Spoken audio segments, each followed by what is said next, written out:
Okay. I just showed Luke a really funny. We can't even show it to you. We can't show you. It's not okay. It's not bad. It's just No. it was somebody's photos, and they were just really bad. But it was the comment that made it so much fun. Oh yeah, the comments were really bad. I'm weeping. Speaking of the comments, let's get into it with. Oh no. Is an R6 really expensive? Okay, yeah. Someone commented like I was talking about something on our last podcast, and I was like, I don't treat my expensive gear bad. My R6, and they're like, it's an R6 isn't Is an expensive. R6 expensive? Or they said, is it nice or just expensive? Yeah. And I was like, well, at the time when I bought it, it was mad expensive. And yeah, now it's not. But that just I'm goes to looking up show the you, price like, right now. Yeah, but it's probably I'm gonna guess like $1,500. I think cheaper than that. Oh wait, that's the motorcycle. But that's the thing is like it's not that. I guess there is the Mark II out now, which is probably why the price is significantly deflated. But like the R6 Mark I is like basically the same thing as the Mark II, but just without an overheating problem, right? I don't think there's any like different like specs wise, or like I don't think there's any. There is. It can do 6K external. So can mine.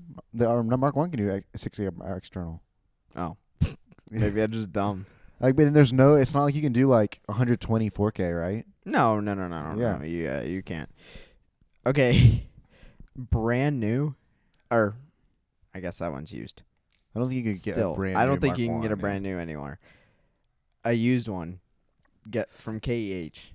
14, 15, $1,200. Oh my! That is so cheap. Pull trig on that for one. the amount that you get out of that camera. That is over half the price that I paid. That's probably a 65% markdown from what I paid for 100%. I like at the time that was life-changing money for me, and I literally could not believe. I think I posted a video of me buying it on my Instagram because it was like my first significant purchase, and it was like a milestone marker in my life.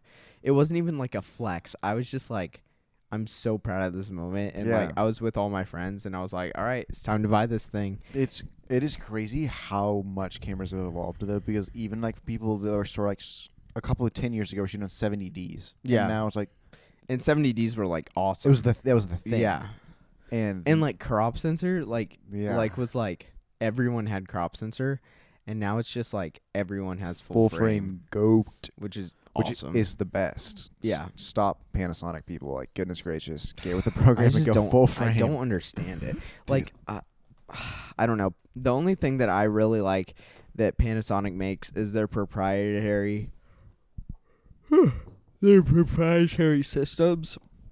Like they're like robot cameras. Like those things are awesome. Those are cool. They make really good rechargeable batteries, really good projectors, like random like stuff. They're just really good at.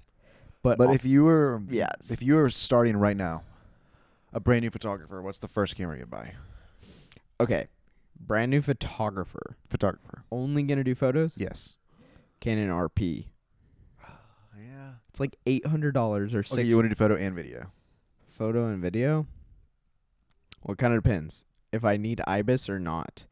If I don't need IBIS, I think it's like the R7 doesn't have IBIS. Totally getting that. That is a steal. If I want IBIS, R6 for sure. R6. Like R6 not even a Mark II. Like just you don't need the Mark II. Just straight out the box. Because I have a friend that bought money. He bought the R6 Mark II and he just kept the kit lens. And I'm like, you know what? That's not gonna get you what you want. Respectfully. Well, they do sell a kit lens that's the 24-105 f4, which isn't bad. It wasn't that one. It was the 4-7.1. Yeah. That's what I'm saying. Like, people. I don't know how many times we can like crush it into your skulls. Like, if you don't have good glass, the body doesn't matter. I did see someone comment on our video. I think it was yesterday or today. They were like, it was on our gear doesn't matter comment. Or, not our gear doesn't matter. We would never say that. It was our gear's like limitations create style. He was like, this really speaks to me because I have a T3i and a 50mm that's made of plastic. Yep. And I was like, listen, dude, depending on what you're shooting, if you're shooting landscape, you got a tripod. Come on. You're chilling. That's what I did for a while. If you're shooting still life, you're chilling. No one will even be able to tell a difference. Actually, keep yapping. I'm going to look up how many megapixels a little bit of is. motion. Like, you have that 1.8 ability. Like you can crank that shutter as much as you need to free some motion, and you're in business there. Yeah, especially if you have a tripod with any camera, you're basically chilling. Well, that's funny because I honestly didn't use for photography. I didn't use a tripod. Oh, For never. like my first 2 years. Now I use a tripod all the time. Yeah. This tripod that we're shooting on right now goes everywhere with me. I have my little tool bag. Bro, what? Guess how much a T3i is right now? $400. $500. What? Yeah. That's so. If anyone ever bought that, That's that's idiotic. insane. Because like for half the double the price basically, and you can get an R6. Okay, here's the specs. I don't. They're rough. They're rough. Dude, for the time though, they were so good. Okay, here's the thing though. Very angle LCD. Flippable screen. Come on. Like, what else do you need? Dude, well, that was, I remember, like, when I started shooting cameras. Dude, honestly, we shouldn't even have got the SL2s. We should have just gotten T3Is. I had the T7i for a while. Yeah. Okay, here we go. But it was the video portion of the SL2 and SL3s that was worth it. That's true. Wait. It wasn't worth it for me. These settings aren't any different. But you can that shoot 4K? Mine couldn't. Oh, see, the 'Cause remember, SL3 could do 4K. But yours did cropped 4K in. 30 Yeah. and cropped. Yeah. Who wants cropped? It's still 4K. No. No. That is not even a conversation. Remember, we're full frame people. We don't like cropped. The only thing But that. at the time, I was only shooting But cropped. here's the thing: if you're cropping to full frame, goated. Like Sony Burano, they just released the V2. Okay, here's my thing. Listen, everyone's like, "Oh, you guys just hate on Sony all the time." No, I think we kind of hate one. Sony A6000 series, you have my love. 100%. Like the A6500, A6600, A6700. Dude, it honestly, if I was to tell you to start buying a camera right now, that's what I would tell you. I'd get A60 something 100, whatever you can afford. Either the 65, 62, 67, whatever it is. Then an 18-105 f4 lens. Boom. Yeah. It's f4 all the way through. What more can you ask for? Get yourself a nice SD card. Get yourself a tripod off Amazon and go to town. Don't get an Amazon Basics tripod. I did that. We learned that the hard way. Yep. Luke lost his SL3 to that. I lost it, dude. Well, let's read off these T3i specs because they're actually super interesting. Okay, 18 megapixel CMOS sensor. Okay. That's kind of rough. Okay. Digic 4 imaging processing. Who needs that? Yeah. Who needs a processor? Unless you're doing like the noise reduction stuff. Whatever. 3-inch vari-angle LCD. Come on. Hey, I will never buy a camera that doesn't Oh my flip gosh. out. If you make cameras nowadays that don't flip out, I'm going to literally take a knife and make it pry out. like there's no way I'm buying that camera. It's just not worth it. Okay, I will say that is one of the reasons I bought the SL2 because I was going to get the T7 because I couldn't afford the T7i and it did not flip out. that's the difference. Yeah. Then full HD video with manual exposure. Compatible with Canon EF and EFS lenses. A whopping 3.7 frames per second burst shooting and 100 to 6400 ISO. Come on. Devious. 63 zone layer dual metering. 9-point autofocus. A little lacking, but no different than the SL2. And then just some regular SD card stuff and live view. So honestly, dude, cameras really haven't changed that much. Oh, used from $159. Okay. So you can get a used Brand new one for $500. but a brand new for $500 is actually cram. Like, what are we doing, Devious. B&H? That's insane. 628 reviews. All right, I'm done with that. I'm done with the T3. I'm done. I'm sorry. I'm obsessed with the T3i because it's such like a. It's the lore. It's the OG. Dude, I mean that. Like the rebels are elite. For the time, they were great. Now we're like, I would spit on it. Actually, I still have mine. well, the actually. T7i. I mean, I don't know. I will say, I still think my T7i takes better long exposures than my R6. Probably does. And like, I love it. It's probably because it doesn't do as much post processing on it. Probably. Like, that's my thing. Is like, I will always rant about this. Like, post processing in cameras, like in camera post processing, dude, stop. You know, like I know the R6 does some, but like I don't want this whole like AI powered Oh, noise 100%. reduction. Like, dude, we've seen what AI can do. Not that great. Unless it's like text based. I'm not on the AI train. But like AI for images and video, come on, bro. Are you Okay, kidding me? I have a question. Except the Lightroom denoise. That's Yeah. it's kind of nice. Yeah, it is. I have a question for you. Let's do a hypothetical, like a random person in the world. Okay. They have 10,000 followers on. Oh, I thought you were gonna say $10,000 to buy a camera. I was like, boy, I can They tell have- you what to get. They have 10,000 followers on Instagram, 10,000 followers on TikTok, Right. 10,000 followers on YouTube, 10,000 followers on LinkedIn. Yeah. Which one is the most impressive? 10,000 on LinkedIn. Is more the most impressive? Well, but yeah, that's because it's 10,000 though. That's a big difference. Because if you're like, okay, I don't know. It's 10,000 across the board. I'm saying, what platform do you think is the most valuable? Well, no, first of all, most impressive, I guess, and then most valuable. See, I would say LinkedIn. Yeah. It was LinkedIn. way the most important, and then Instagram, and Right. then you. Oh no, honestly, I would probably say LinkedIn, then YouTube, then Instagram, then TikTok. Yeah. Sure. That sounds good to me. I mean, my thing is like we don't really even understand. We do understand the Instagram algorithm now because we're like, okay, easy. Like you just post every day. You use your okay. The CEO said hashtags don't work. Did you see that? Bull crap. That's not true at all because we switched our hashtags this week. Yeah. Our videos tanked. Yeah. And they were the same quality. But like those hashtags are the ones that I used on my personal page. Yeah. That They got you think to they work. 13,000. Yeah. They definitely They work. got me the 36 million one. Yeah, exactly. So yeah, I don't know. So we understand the Instagram algorithm, we understand the TikTok algorithm. YouTube we stuff. understand the Google algorithm. YouTube? It's kind Bro, of confusing. And like it's so confusing. so many people on YouTube make these videos saying that they know how the algorithm works, and respectfully, bull crap. You don't know anything. You don't. No one knows. No one knows if it reads the file name on your computer. Yeah, Does it? think it may be. Like, I don't know. But, like, respectfully, they're like, oh, like, just look at what Mr. Beast and copy what he's doing. Respectfully, no, like, Mr. Beast's brand is so big now that, Bro. like, he could do whatever he wants and it would When work. I tell you the video where he went to the Egyptian pyramids, I haven't seen it. it was the most interesting video I've watched in months. Really? Oh my gosh, are you kidding me? The only thing that really made me annoyed was the fact that like he still used like the same font and Yeah. same like bro, he could have made that like not a Mr. Beast style video. It would have been one of the greatest videos of all time. Like if he just made it like a little more documentary-esque and not like, oh, we're 5 guys going into the Egyptian pyramids.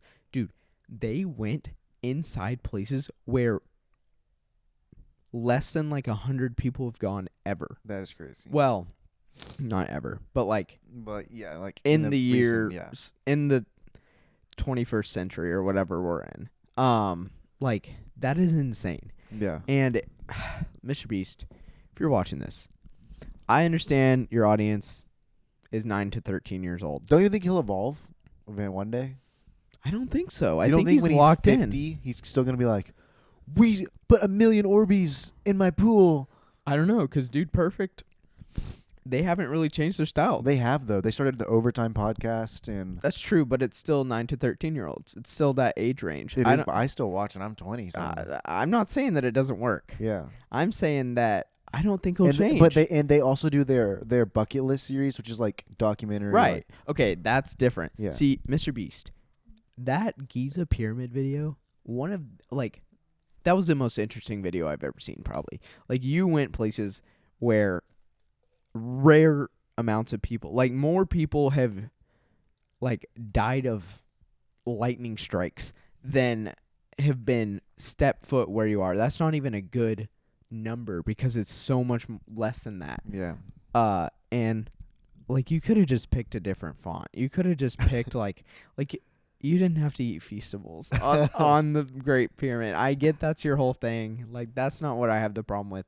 But I'm just like, you have like they brought down like their R5C rigged out, like beautifully Oh, I done. want Like that. they had waiters. They had like Like, it was a professional thing. All their audio was fantastic. Everything sounded good. None of the mics went out. Everything was working. They had a helicopter. They had all this stuff. And I'm like, if you would just grade your video, like, color grade it, please. I don't know if the Mr. Beast editors are just shooting in, like, not log, or if they're just that good at color grading that you can't tell, and it looks like an iPhone shot.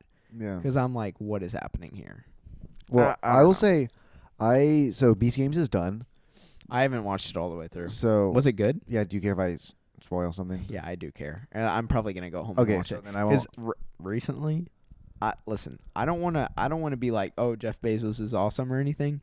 Amazon Prime has stepped up their game. Right? The ads. I'm not in love with the ads because I mean, you know, we're still paying the subscription, but it's still worth the money. I will say so, but I'm sorry. I'll speak in general terms. The person that ended up winning Beast Games, I just saw started a YouTube channel. Right. And so makes sense. They ended up winning the $5 million. And I will say that was it. It was only $5 million. The grand prize. Yeah. Oh, that seems like nothing for him. I'm not going to spoil any. I'm not gonna spoil okay. anything. Cool. And the premise of the video is $5 million. If anything's above it, I'll let you figure that out. Okay. Right. But I was like, low key, like the benefit for that is like he can make way more than $5 million if he plays his or absolutely. he or she. If he goes and does exclusive interviews, and when it makes their own YouTube channel, like it's already I think 60,000 subscribers. Right. Because like if they brand it right, they can make way more than just what they want on 100%. These games. If they literally hop on one of those AG1 ads, dude, easy. Okay, what was I saying? Amazon Prime, hate the ads, but if that's what it takes to get the good content on there, I'm down. Because I never get on Amazon Prime because I hate streaming. It stresses me out a ton. But then I was staying at someone else's house watching their dogs. And so, I didn't bring over my DVD player or my Blu-ray player or whatever. I just, went on their TV and watched streaming stuff. Man, I was impressed by the selection of stuff. And, I don't know, it just kind of made me happy. It gave me a little hope in Amazon Prime. I will say if you're trying to get your self-made movie or film on one of the streaming platforms, Amazon Prime's the easiest one to get on. 100%. And there's nothing wrong with that. There's nothing wrong with being an Amazon Prime movie. Because that is the first place we're going to go. Yeah. Hopefully soon. Did you see what I sent you? Yeah, and did you see that I wrote one? We have. If you do it, I'll do it with you. No, we can't do it in 1 month. I'm doing it. If you want to help me or not, if you don't. I'll help you, but we're not doing my movie. Okay, then I'll write one. And if you'll help me film it, we can't do my movie in a month. Okay, so I'll write one, or we can write one, and we're entering. I'm not kidding. Within 5 podcasts, we'll have written and produced a short film. Right. And how long does it have to be? I don't know. I'll look into it after this podcast. Okay, because we can drop a 3-minute banger easily. I'm so serious. Let's film a banger. I'm so down. I'm serious. You're the one with the crazy schedule. Okay, let's be real here. Hey, I'm saying I'll work around it. Okay, let's do it. Sounds good. But I actually was very proud of myself because I wrote my first short film over a little lunch break I had, and I was confident enough in it. I wrote it in one sitting. I went on Google. I was aspects of a story because I need to look. I went on Google to Gemini and I said, write me a short film. No, I said Microsoft Copilot, write me a short film. No, but I went on Google. I was checking. I was what are the aspects of a story? Rising action. Yeah. All that stuff. Exposition, rising action, climax, falling action, resolution. Well, one would hope that a movie has those things. Right. We could hope. But then I went and I said, okay, exposition, here's my exposition, here's my rising action, here's my climax, here's my falling action, here's my resolution. Dude, I made a beautiful,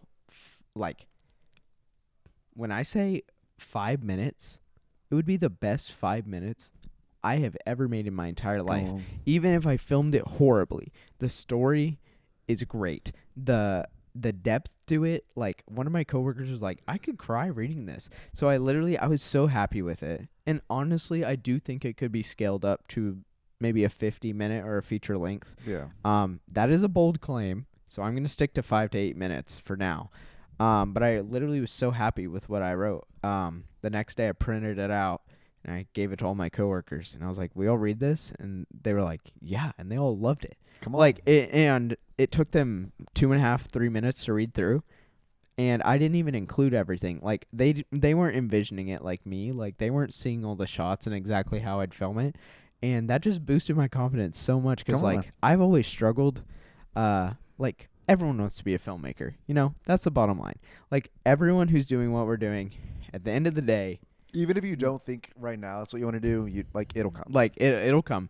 That's why like it's so dangerous. I never trust someone who's like, oh yeah, I only want to do photography. You're lying to yourself. You're lying. We all said it. We You're all said it, and lying. you're lying. No, you're wrong. If you ever say, "Oh, I just want to stick to photography," and you're under the age of 25 years old, You're correct. Yeah, you're buy a video camera because like that is the safest way to make money back on your investment. So true. Is just buy a camera that can also do video 'Cause well. even if you really are passionate about photos, you're gonna want to end up recording yourself doing photos. Right. One day you're gonna take 30 photos in a second, Yeah. and you're gonna be like, "Oh wait, this is awesome." Holy. Then you're gonna realize like it's just the gateway from photos to video. It's an expensive pipeline, but it's so worth it. It's done. Especially once you get into sound and lighting alone. Oh, goodness gracious. That's what I've been loving about watching movies recently is like the simple ones. Do you have our topics list? Because I want to kind of get into Yeah. it. So Marvel dropped a new Captain America movie. I wasn't ready for this one. I have to bring it up. It's All gonna be right. really short. Gonna be really sweet. Cort hasn't seen it. I've seen it.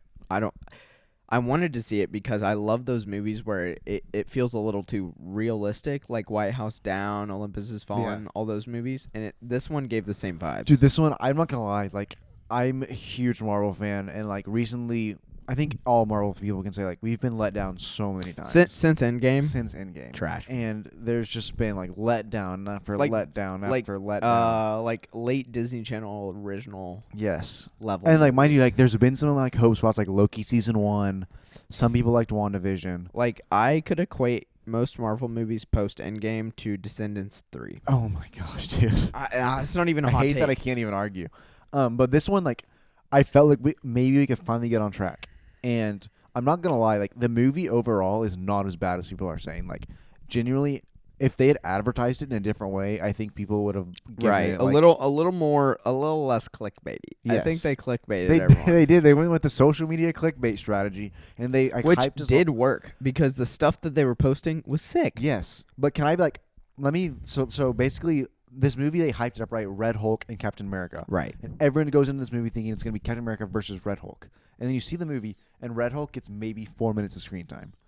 Now, let me set this up for you in a different way now. It's Imagine insane. they advertise it where it's just like a Captain America movie, Right. and then like in the Everyone movie would a literally reveal lose of their Red minds. Hulk with no one knew Red Hulk was in it. Yep. And even though it's only 4 minutes of screen time, we would have come out of the movie and been like, "Oh my goodness, that was crazy! Like Yeah. who saw that coming?" You know? Right. It would have been insane. And so like I feel like they just killed the build up to the movie. Exactly. That's like my thing. So when I was writing this little short film, I was like, okay, cool. How do I give it a tasteful amount of exposition and rising action without beating the dead horse, which is what they did, from my understanding. Yeah. And then on top of that, not being like so reliant on the climax to a point where it's like it negates the story. Like the story still has to have depth enough to a point of where even if the person saw the climax coming, they aren't going to be like, oh, like Yeah. bad movie, you know? And that's my thing with like movies like Jaws. Movies, So good. I haven't seen Reservoir Dogs all the way crash through. zoom in Jaws. Like Well, is that's that the not first time? it's not a crash zoom. It's the No, on the I guy's mean- face on the beach. You know what I'm talking about? yeah. What, I know what is exactly it? what you're talking about. I think it's called Dolly Zoom or something, or like the Spielberg Zoom or I something. don't know, but like that was one of the first movies to do it, right? Yeah, and it was awesome. Yeah. But here's crash zoom is like when you like slant dolly zoom. You're right. It's a dolly Yeah. zoom. So like that, like those dialogue heavy movies, like Reservoir Dogs, like man, those movies that are just shot on film so well. A recent example is The Holdovers. I don't know. Brilliant movie. I just bought it, so you can come over and watch it. Man, like those. One, I think Holdovers was shot on film, so it gives it like this whole other dimension of just warmth, grain, texture that you really can't emulate digitally. No matter how hard you try, there's just a difference. Yeah. And watch me say that, and then The Holdovers is not shot on on film, and I'll feel like a real idiot. Oh yeah, Skylar was texting me about this the other day. She said she was like, "What was the shot on?" And then she sent it to me. Oh, they're not that expensive. Super 8 cameras. Let's get into it. How much is it? You could get like $630. That That one one's nice though. I don't thoroughly. I've never shot a film video camera. I've not either. So I'm very curious of what that would feel like. Well, I think Super 8 you have to manually like Crank maybe. I don't know. I don't know anything. I genuinely about it. don't. But like, basically, so Well, Super 8 is like, dude, it's like this big. yeah. Because 16 is like this big, 35 is like this big. So I have a project coming up with a video, and there wasn't like a huge budget for it. It's a wedding, and I basically am because I'm gonna be solo shooting it, and my idea is I have 2 camcorders, like Right. 2000s camcorders, Yes. and I'm gonna give one of the grooms and one of the bridesmaids. I'm just gonna let them go ham vlog style, As you should. and then I'm gonna just pour through that footage at the end. Here's my and thing, though. use so much of that. Where are you getting the audio from? So that audio. So I'm gonna buy the The Rode Pros? which that'll be obviously I can't always have that connected to that. As you shouldn't. You shouldn't. So it's like sometimes I'm just gonna pull audio straight from that camera. It'll be bad audio, but it'll be fit the moment that I'm trying to do. Right. Okay, cool. Cool. I But can the get that. interviews, I'll put those on them, and then if it's not like a wired XLR mic as well. But Yeah. I would say the Rode Pros are one of the most Rode Wireless Pros, one of the most underrated purchases you can get right now. Alongside this Zoom recorder, also So we good. got to do an unboxing next episode. 100%. I left the stuff at home, but we got a Oh, we got stuff. we got stuff from Bumblebee Industries. We have to put them on our website. Yeah, so we will. So Bumblebee sent us some equipment. They didn't send. I don't think they sent anything that you have, which sucks. Yeah. Oh wait, but if you're getting the Rode Wireless stuff, I have some stuff for you. Cool. So, because I asked them to send 2 of everything so we can like share Huge. and split it up, and they sent like some great stuff. So Bumblebee, if you're watching this, we appreciate you. We look forward. And we're gonna unbox your stuff next week. I left it at my house this week. But oh shoot, we're about out of time. Okay, we'll get back into like film and stuff, and right after this. yeah, right after this break from our sponsor. We want to take a minute to thank today's sponsor, TerraTurf. For over 25 years, TerraTurf has been reshaping outdoor environments into breathtaking landscapes that enhance your property's value and elevate its curb appeal. We proudly serve commercial and residential clients throughout North Texas, offering exceptional lawn care, professional landscaping, including drought-resistant designs and native plant installations, and festive Christmas light installations, all customized to meet the unique needs of each property. Landscaping can increase your property value by up to 15%. Why choose TerraTurf? TerraTurf is fully licensed and insured. You can have peace of mind knowing our team will deliver safe, reliable results every single time.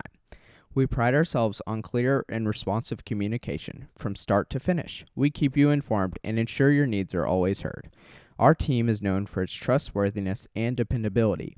You can count on us to show up on time, deliver on our promises, and treat your landscape with the utmost care. With over 25 years of experience, our skilled team emphasizes not only the aesthetics of your landscape, but also its overall health and vitality. Our mission is to foster long-lasting relationships with our clients in the community and to exceed expectations in every project. Whether you're a homeowner aiming to enhance your residential landscape or a business in need of professional lawn care, TerraTurf is your go-to choice. Let us help you create an award-winning outdoor space that you'll be proud to showcase and that creates a welcoming environment for your visitors. Contact us today at 972-424-8873 for a free consultation, and let's discuss your landscaping vision. Visit our website at terraturf.com to view our portfolio. And we're back. Ladies and gentlemen, welcome back. We're back to absolutely poop on Nikon because they Poop can't, on Nikon for 30 minutes straight. because they can't fight back because they're not on social media, because we aren't on MySpace or Facebook. Oh, we didn't start a MySpace page? Dang No, it. we should have. Also, we tried starting an X page. No, It was not it's good. way too hard to post on there. Really? Like, well, compared to like Instagram and Should we start a TikTok and LinkedIn? YouTube. No, sure. I don't want to manage that. Yeah, maybe. Whatever. Okay. I have a couple things I want to get into. Okay. So, I saw some lady talking about how everyone is always like, oh, why don't we go back to basic units of measurement, like universal units of measurement? You know what is a universal unit of measurement? The cardinal directional system. Do you know what that is? Like north, east, south, west? North, east, south, west. But here's my thing. Which way is north? Like right now, I should know. Yeah. That way? Are you sure? No, Cort runs this way, so yeah, I think it's that way. Should I check? I don't know. Let's see. Because here's my thing. When someone, this is my question that I'm like iffy about. Oh, it's that way. North is that way. My issue is whenever someone's like the south exit, what does that mean? It probably is actually south. Because does that mean the doors are facing south? Or when you're walking towards it? Oh, I think you're talking like on the highway. Like if there's a north exit and south exit or east exit, west. No. I'm talking about like which way's north? Or, oh, I meant the north exit. I think it literally is. Of a building. I think it literally depends on the four corners. You have to check a compass and then you would know which one the north exit right. is. But like, so someone would be like, oh, hey, I'm over at the south doors. So does that mean the doors, like when you're walking towards them, are facing south? No. It would literally be like the farthest south of the building. Like you look at a map, you just go the farthest south point on the building. Oh, right? I don't know. I think yeah. It doesn't. It's not relative to you. It's but how would you know without the map? You wouldn't. You'd check your compass or map. But how would you know based on the compass? You just look at the sun. No. This is what's confusing me. So like you'd be like, wait. I guess we can figure this out actually. So, like, I would be like, oh, I'm at the west door of your house, which would be that door. So, yeah. I guess I just answered my question. Yeah, east would be the back door. East would be the back door, and then north would be side door. Okay, and then south would be garage door. Yeah. Because that's my thing is, like, I never even thought about that until I started working at the job I'm working at now, and they're like, oh, yeah, go to the south doors. I don't know what that is. Yeah. Like, respectfully, like, I know how to read. Oh, here's the other thing. This is stupid. I might sound like an idiot right now. But, so, it's really easy to find east and west, right? Yeah. How do you find north and south? Without a compass. No, because you can just do it because if it rises in the east, then the north, never eat east, so then north is this way. If you know east and west, you can always find the other ones, right? I guess so. Yeah. I guess I'm just an idiot. Yeah. I guess I'm just dumb. Because I was always like, okay, rise is in the east. East is right there. Good, rise up this way, actually, but it's sad. No, east is right there. West is this way. Oh, wait, you're right. North is there, south is there, So west is here. and east is here. Okay. We got to figure it out. Yep. So I feel like I just and need this has been geography, with Cort and Luke. I think I just need to start, like, being a grown-up and knowing where that is. Kindergarten again. Shut up. But here's the thing. Like, I miss the days of having a compass in my car. You know, on like, on the maps, mirror? Yeah. On the mirror, it would be like, oh, you're going northeast. Yeah. That was so helpful. That was nice. Elon Now Musk, I don't have let's it. Get it back. Yeah, okay. What do you think about Cybertrucks? Ugliest cars I've ever seen. Okay, just checking. Horrendous. Okay. So now we're going to get back into the real topics. Nikon. So, well, I had a real question. Let me make the case for Nikon. Okay, make a case for Nikon. And then This is the only reason you achieve for Nikon is if you fall into this demographic. 1, over the age of 60. Yeah. 2, or 55. You exclusively shoot. Okay, this is like the stereotypical Nikon shooter. Above the age of 60, exclusively shoots wildlife. Always talks about color and how much color is great, but really obviously doesn't know much about color because Nikon's not the best at color. They also don't edit their colors very well. And they shoot black and white everything too. Oh yeah. Oh yeah. Okay, Yeah. wait. When do you use black and white? Whenever my colors aren't good or I underexpose something. Okay, that's my thing because so many people are really good black and white photographers. I'm like, how do you become a good black and white photographer? Because is that just like, oh, your colors are bad to a point where... Well, no, I think it is. It's just there's a lot of contrast and clarity at that point because they're just blacks and whites that you're playing with. Yeah, but colors always add to your picture generally, Yeah. unless they're bad. So that's my point. Well, is like, Okay, well, do you think that black and white photographers literally put their camera in monochrome mode and like they're only looking at black and white when they take it, or do you think they take it in color and edit it black and white? So that's our thing, because we got asked to shoot only black and white, and we were like, oh, we didn't even know monochrome Didn't know that was mode a on our thing. cameras existed. So we literally shot in color. Everyone's probably like, they're not breaking the rules. Yeah, we technically did break the rules, and if we wanted to, we could fully release those images. Fully Because release. I did edit some of them in color, and they... What are you doing? Oh, sorry, I was ADHD. Because I fully did edit some of those in color, and they're fire. Yeah, they're great. And I fully... Actually, you want to know sad? I intend on printing. I one of them. lost those photos. Well, they weren't that good. I lost my The concert cigarettes. was really not that good. I lost my cigarettes photos, and I had 2 concerts on that card, and I'm so mad. I usually always back stuff up, and somehow this is the only concert photos I've ever lost. But I lost them, and I lost Khalil's photos. I don't know who that is. He's like he sings like all the songs in Suits, and so I was like so sad. That doesn't help me at all. Can you sing it? Way down. Way Oh, down. okay, yeah. See, that's helpful. Yeah. See, like, man, that's the thing is, like, all the concerts we shoot are just TikTok sounds. Literally. It gets annoying a little bit. Yeah, I have actually I have one coming up this week. I guess it'll be the day after this drops. Faye Webster. Isn't that crazy? What?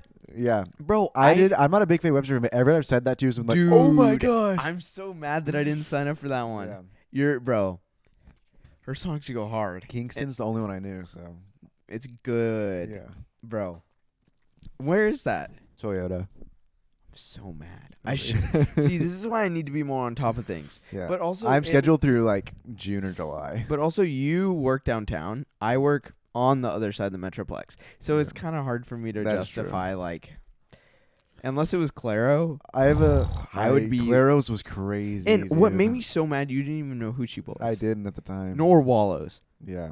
Wallows was good too. That was a good I show. like the amount of artists that you shoot for that I want to shoot for that I just haven't been available to makes me so mad. So I have someone at Dickies this week too. Who I'm Who? debating of going to.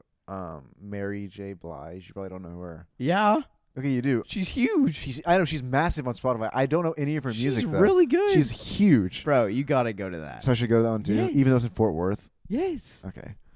Because like neither Skylar nor I knew who she was. I know who that is. Okay. She's great, Yeah, I listened to her music. It was good, but I never heard any. bro. Yeah. Here's my thing: is Luke is always shooting the most obscure artists ever. I have no interest in shooting in, but then he like occasionally will sign up for one that's like actually really good, and it makes me so mad because I always forget to go check the portal and everything. Yeah, I've had but I will say, talking about concert photography randomly. So I shot for Clint Black recently, and it was like a lot of times if it's an artist and they have like a bunch of photo restrictions, I just won't even shoot for them. So like respectfully, like I own my photos. I'm not selling you. If they ever require that they own the property, I will always say no. But if there's like, we just want to approve them before you release them, sometimes I'm like, okay, fine. So I did for Clint, and I sent him to his manager. Never responded. Followed up with him, was like, hey, can I post these? Never responded. And I was like, fine, I'm posting them. So You want to know one of the things that made me the most uncomfortable ever was I shot an opener just out of courtesy, honestly. yeah. Like, I don't even know why I shot them. Sometimes I shoot openers just to warm up. Yeah. And I did a bunch of cool stuff with like reflections and everything in camera. And then they emailed me back and they're like, "Hey, can you take all this Photoshop off of these?" I'm like, I did them in camera, dude. And they look sick. Yeah. Like their stage setup, I mean, it's an opener. It was a incredibly boring set. Like they were teenagers. Yeah. And they weren't good. And so I literally was just shooting them, I guess, to warm up. And I was able to, they were so spread out on the stage that I literally, my only option was to do the prism Yeah. and reflect it nicely so that I could have multiple subjects in the photo. Otherwise, it would have been actually literally so boring. That's such a good point. So I did that one time with, how do I see my favorites? Okay. We got to scroll back. So whenever I first started getting into concert You're photography, going to have to airdrop this one to me so I can put it in the... this is, okay. I was first getting into concert photography. So I've shot maybe 3 concerts and I'm starting to be like, okay, I think I'm good, but like, I don't really know. Right. And so then I shot for this really small artist, Grady Spencer. I'll shout him out. amazing artist. Yeah. And he's like just a kind of a Fort Worth guy. They've gotten kind of big on Spotify. They probably have like, I'm gonna guess 50,000 listeners. Let's see, That's it? maybe more. I feel like they have more than that. I was wrong, 115,000. Okay, there you go. And so I shot for him, and this is like when I knew I could make concert photography. This is like the nicest. I've wrote blogs about this. I've never released what the words they actually said. I'm just gonna read the email they sent. Go ahead. So I delivered these photos. I had a lot of prism photos, and I edited them like kind of like old film photos because it was so dark. Like, I had to crank Right. ISO. And he emails me. He goes, Luke, dang man, just dang. I'll be honest. I usually get 1 or 2 emails every week of people asking to come take photos, and I usually without fail always say yes. Then almost every time people come up with the same old show angles and edits, and it honestly just feels predictable and honestly boring.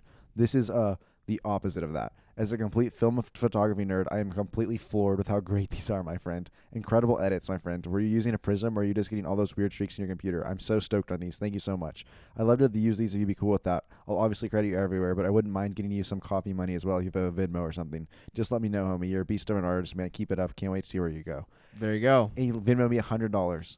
And that's the first time I ever made money. Casual coffee money? Yeah, casual coffee money. Oh, my gosh. And I was literally like, okay, like I can do this now. And That's like insane. that's when I officially, and so like for those of you like are starting out, or for those of you that are in positions where you have the position to speak into people that are just starting, Right. give them those encouraging words, dude. Because like I still go back when I'm like, I don't know if I'm that good. I still go back and that's read in that. his favorites album, so that's like... Yeah. I Like mean, whenever I'm feeling sad. who keeps an email screenshot in their... Yeah. their Because like to me, favorites? like that like meant the world to me. Like I was literally like, Right. so new to this world. I mean, what were you, a senior in high school, freshman in high school? Freshman college. Or that's what I meant, yeah. And yeah, like, it's just like crazy. And then you go through like, and it's funny too because a lot of the people that I started with in concert photography, like when I wasn't that good, are still the people that I'm the closest with. Like Rosie and her manager, I still like love connecting with them. Like they're like the first concert I ever shot. They were the opener for Chelsea Cutler, and Rosie and her brother are still some of the best, my favorite people that if they're ever in Dallas, like I will always work with them. Right. And it's cool. Like it's one of those industries that you get into it, and it's a small. It's like a family, but in the same way, it's not, because it's hard because since they're all traveling, they like look for a community in the places that they go. And it's really hard to find it. And like I totally understand everyone gets the same shots all the time.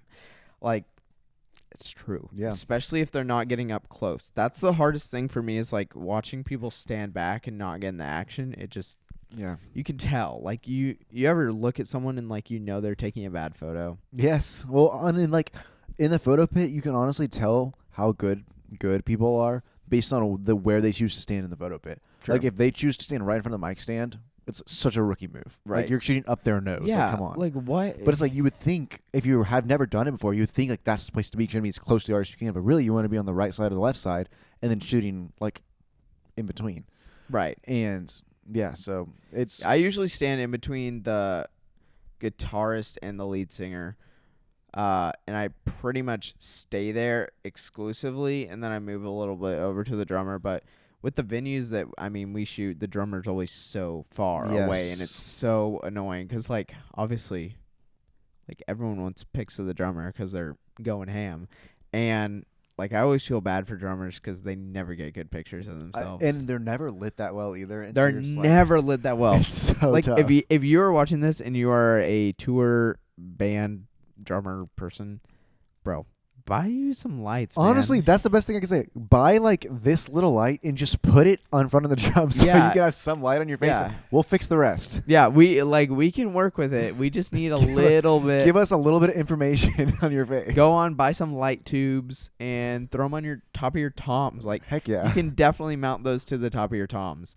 and that'll set you apart as an artist. Heck yeah. There you go, because you're overcoming problems in the industry, which you guys don't deserve that. The best thing is when drum cages are well lit. That's so because then true. you get those nice reflections and they look so sick. Some of my favorite shots that I ever get are like nice drum shots because they're really hard to get because you have to be careful not to reflect yourself in the drum cage, and then on top of that you have to be very picky with your focal length and like where you stand, and it's just a whole nightmare. Yeah, I will say every time it never gets easier. I've had like a lot of weird instruments that I photographed, like cello players. What's the big bass players? But like the one that I think standing bass or upright bass. Yes, upright bass. You know, I wanted to buy an upright bass. I'm gonna learn it so bad. Okay, that gets me into my next topic. We have 15 minutes. This is a perfect time to start this. When do the hobbies end? I don't know. I don't know where to stop. But you know what's crazy is like a lot of people that aren't creatives like don't have any hobbies. I can't imagine my life. I literally without think hobbies. I would die. There's some people, and I know someone's watching this out there, and we just talked about this, and I feel bad that I'm bringing this up. I don't understand people who can just go home and turn on Netflix. I can't do it. I literally can't. I have to be doing something. Or like the thing is like, if it's a really good show, I can if I'm like invested in the story. Right. But like that's rare and few between. But Peaky Blinders got me. Now TikTok, that's a different story. It's a dangerous I ball can game. go home and turn on TikTok, but Netflix, like I can't just sit there. I gotta be feeding my brain somehow, and I just don't understand where I'm supposed to end on the whole hobby thing. Can I? Yeah. So that's a good point, and this is kind of still staying on the hobby train. But when we were growing up, if you were to say like there's like higher arts and lower arts, you know, like before like there's like opera is a high art or poetry is a high art, and then like TV shows would be a low art or a graffiti would be a low art. I kind of think that movies are transitioning into like high art. It can, yeah.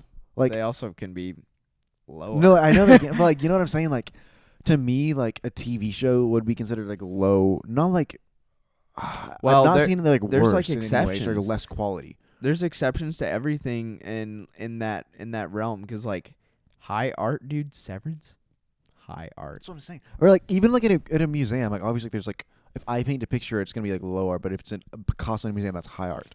But like when you look back, like when I've just started when I'm looking at movies, I'm starting to watch like higher art movies, like 12 Angry Men, The Godfather, and even I would say Top Gun and like Dune, and these just like bro.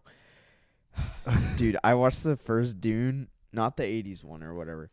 The first Dune, it's just so good. They're both great. So good. And you don't really appreciate the first one until you watch the second one and go back and watch it. And I bought the photo book that they made. I'll show you it. I haven't seen it. So sick.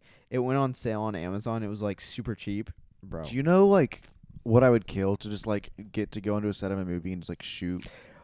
Rip photos. To us. We got a hate comment from a guy who filmed Dune. Jason Momoa. We got a hate comment from Jason Momoa's like personal photographer. He literally came for our throats. It ripped us to shreds because we were like, please come on the podcast. No, well, low-key, like, at what point are you like, we turned from our ways because you're just better than us? Like, he's like casually shooting Dune and we're just doing a podcast. Yeah, because Skylar was like looking through our hate comments and like seeing everyone's profiles and stuff, and it was really funny because we have a lot of people who comment, like, hate comments on every single reel, but they don't follow us. And so we just know we're living on your For You page. I live in your For You page. And we're proud of that. But she was like, oh, guys, this is not good. One of these guys is Jason Momoa's personal photographer. We went on, and he was, like, so grateful to have been a part of Dune. And he was, like, right next to the camera. And I was like, oh, gosh. Man. Like, that is the worst thing ever, especially if you know, like, bro, he got flown out for that. 100%. Our light just turned off. Did I not plug it in? No, you did. I don't know what happened. Maybe it overheated. I'll investigate. Oh, well. But, like, dude, they flew people out for that movie. Like, it wasn't just like, oh, you show up on set and, like, you can, like, it's not like you're just walking onto a Las Vegas lot. Yeah. Or Los Angeles lot and, like, hanging out for the day. Like, that's a different level when you're flying to another country. It hurt us. But we know you're watching this because we know we're on your For You page, too. And your comment, I'm going to tag you in this reel. yeah, we actually should. We should tag him because, dude, your work is great, and we're a little jealous. We love you, and if I ever bump into you, I'll probably buy you coffee and The light turn. Just leave it. I think it's overheating, but yeah. So how depressing. Imagine getting humbled that hard. I mean, we deserve it. yeah. We deserve it. You know what? We did have some hot takes, and that's fair. That's fair. But the funniest thing is all the Sony people coming back and agreeing with us.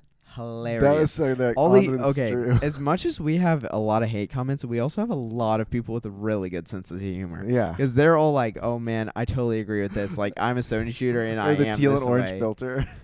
Wait, what did we say? You to commented that one? back, and the same guy was like something like roasting us, and then you're like, look at this page. You're like, glad to see you got a hold of it, orange and teal. Oh yeah, and he was like, "You got me there. You got me there." He like said he was like glad you got a hold of like Or like they always say the same thing. Yeah. They always say podcast equipment should be more expensive, or you should need a license or whatever. Let's get more creative, guys. Come on. Yeah, come on. Come up with some real jokes. My favorite is, well, I don't want to out him, but there's a guy who comments on every reel, and dude, he looks like Lord Farquaad has the biggest forehead ever, and he makes frisbee content, and he's it cracks me up. Okay, no, I'm sorry. there's that guy, but there's also like that high school kid who like his parents have bought him like the most insane gear Dude, I've the guy ever with seen. the freaking drone with the Dude. 600mm lens on That's it. what I'm saying, because obviously the drone can't fly with that, but I genuinely think Right. he was went to a hockey game and was just carrying the drone and taking photos on that just to like see what it would be. Like literally frick you, respectfully. Like that's so messed up. Like, and oh my gosh, it's so funny. Like looking through our demographic, because obviously when you start a podcast, you don't always know what your demographic is going to be. Like, you don't always really know where your audience is going to land. And we started out with like 65% women, and now it's just so hard many men. And it's so funny, like watching everyone just rage in the comments, because we're getting y'all. We're getting y'all good with the rage bait, and you gotta admit it. Like, you can't even lie about it. Also, I changed my focus peaking setting to yellow because I was shooting an event with a lot of reds. I need you to actually show me how to do focus peaking in the actual camera. It's so I only know how to do it in my literally monitor. so easy. And so now it looks like we're all drowning in pee. It looks like, or maybe it's like it looks like I was shot on a Sony or something. Dang. We do know they're yellows and oranges. Yeah. Reek. Bro, some like Sony shooter commented like, yeah, enjoy your green color science. And I was like, dang. I will. You're right though. Yeah, I will. I will. Me when my camera can actually pick up skin tones Yeah. and like change them. But dude, the Burano V2, oh dude, chef's kiss. I saw like the ad for that the other day. 16-bit color. That's kind of nice. Shoots 8K, obviously.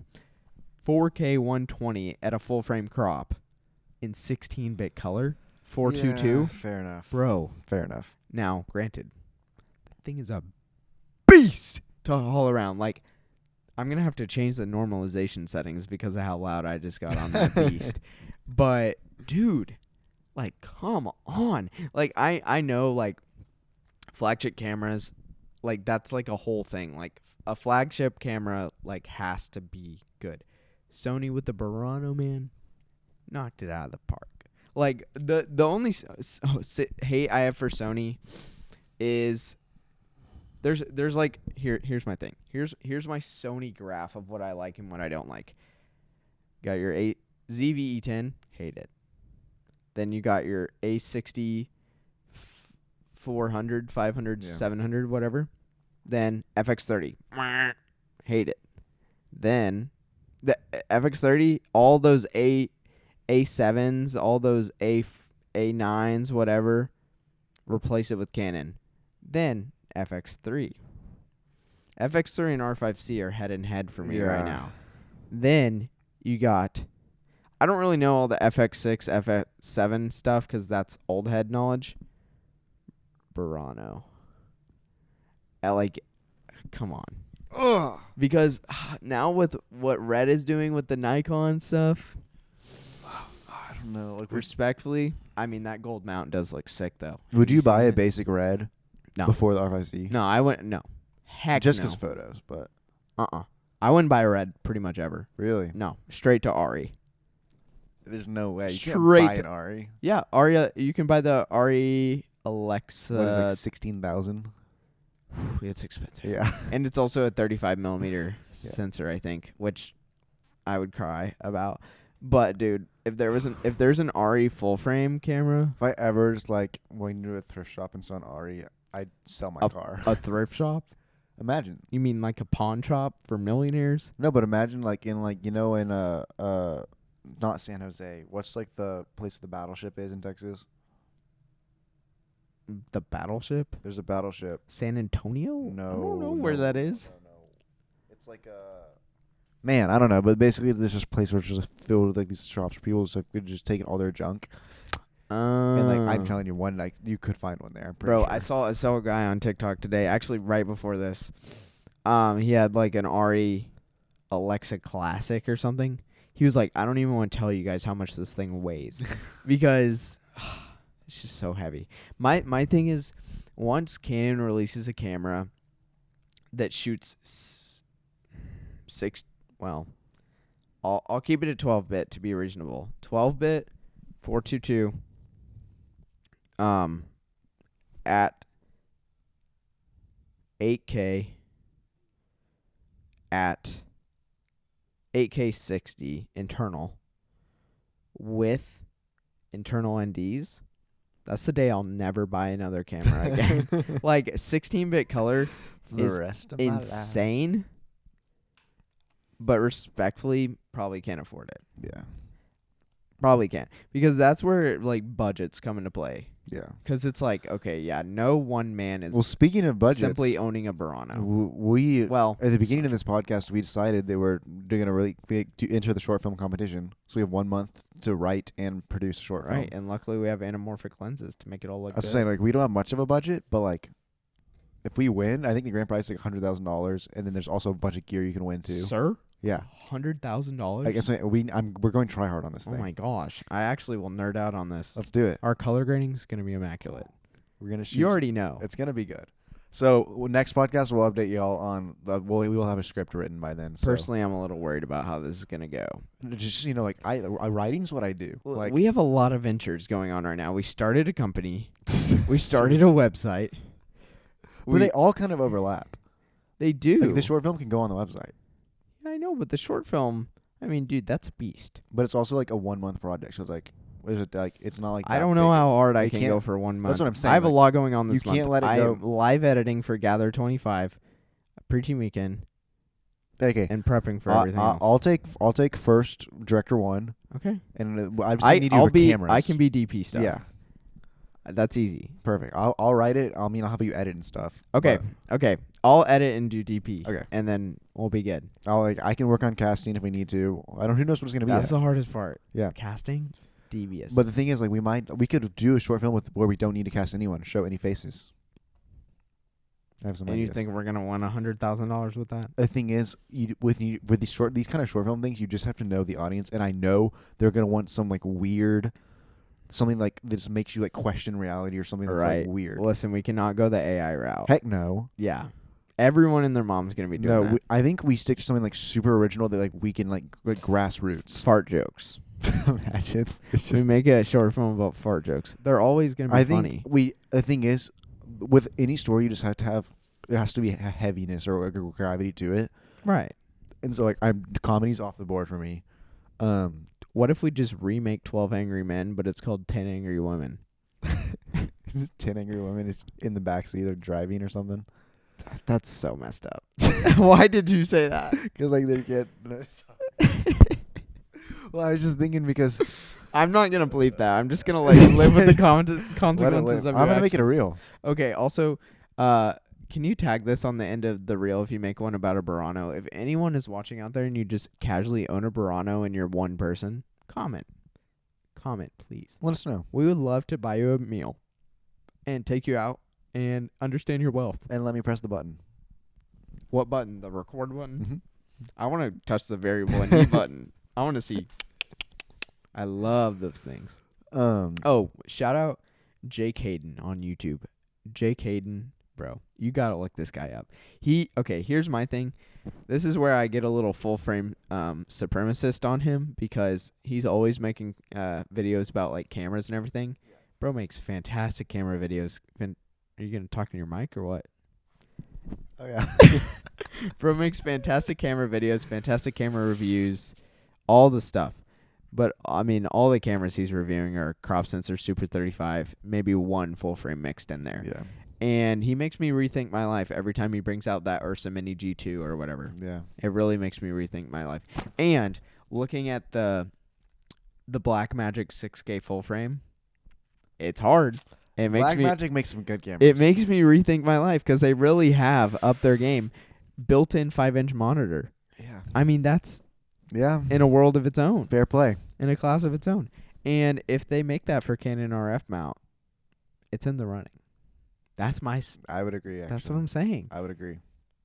I mean, will I switch to DaVinci? I might have to. I like DaVinci. I don't like DaVinci.